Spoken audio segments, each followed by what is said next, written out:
Welcome to part one of a couple of short videos dealing with how to set up and format tables so that they are attractive and in line with the style guide that has been prepared for the CEI team. So the first thing I do, I'm assuming you have your table set up and populated with text. So the first thing I would do is select the entire table, and I would adjust by going to Layout. I would adjust the cell margins.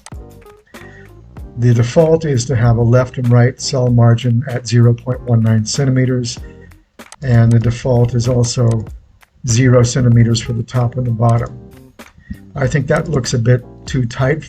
I would prefer to have a little bit more breathing room on the top and the bottom margin as well. So I'm going to kick that up to 0.1.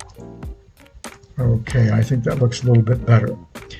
The next thing is, you notice these tables, the text in the tables is fully justified, and I'm definitely an anti-full justification kind of a person. I prefer a left justified margin with a ragged right margin that can be cleaned up a bit by hyphenation, so we'll work on that right now. The problem with full justification is you get these unsightly gaps between words. It just doesn't look natural. So what I would do is select all of the text, go back to my home menu, and select left justification. So now we have rather ragged margins on the right, but fully justified on the left. We can clean that up a bit if we select all of the text again, go to Layout, go to hyphenation, and say Automatic. You see it's brought things up a bit. It's come up with a better margin on the right. It's a bit more straight. It's not fully justified, but I think it looks much better this way, especially considering that the text is being contained within a cell with 4 lines around it. So that already establishes that as a specific individual block of text. So the next thing I would want to do is add bullets where we need bullets. So for example, in this first cell, it looks like there are 2 separate lines here. There's one line and a full stop, a hard return, and another line of text. So let's apply bullets to that. Select the text, click on bullet, but the problem with the default is it kicks in the bullet quite a bit, almost a full centimeter.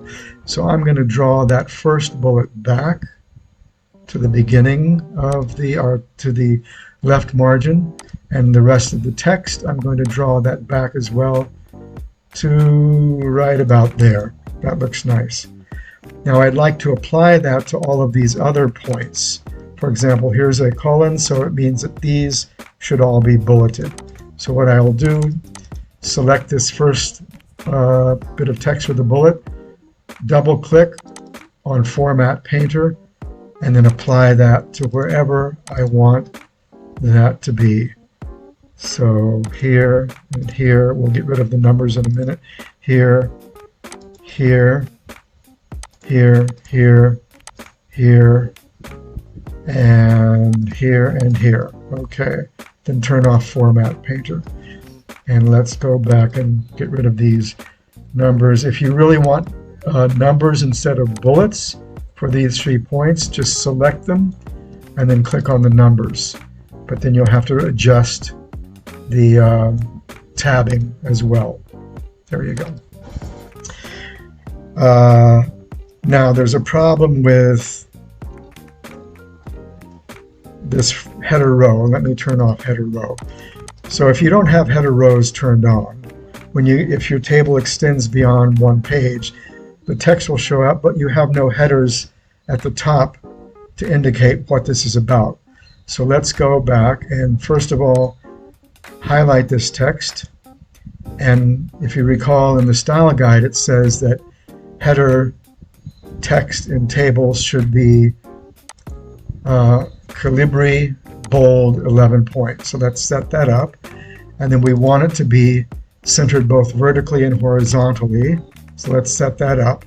And I think it would look better if that had a colored background. So let's select a dark blue in this case, but that means we'll really need to change the color of the text from black, because there's no contrast against the dark blue, to white, and then it stands out a lot more. Now let's select this row, go back to Layout for Tables, and say Repeat Header Rows.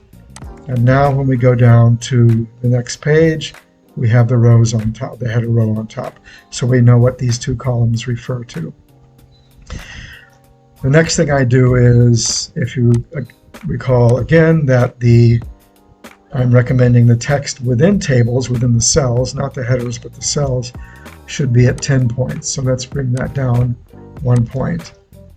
There we go. It's tightened things up a bit. Finally, I'd like to maybe accentuate the heading within the cell, so I'm going to bold that. I'll format all of the other headings with the same, using the Format Painter tool. Makes life easier.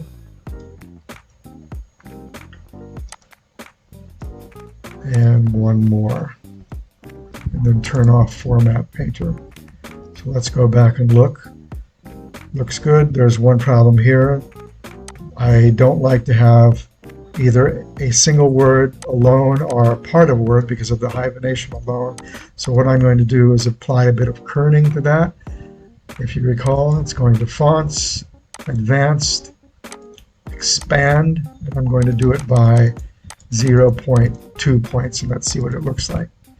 I'd still like to get more text down there, so I'm going to increase that to, let's go up to 4 and see what happens. That's a bit better. I'll go with that. Everything else looks okay. Actually, maybe I'll bring this down to 0.3. Let's just see what it looks like with 0.3. Now I'll stick with 0.4. So there you have it. That's a basic table formatted with a header, with bullets where necessary, and bolding text within the cells where necessary.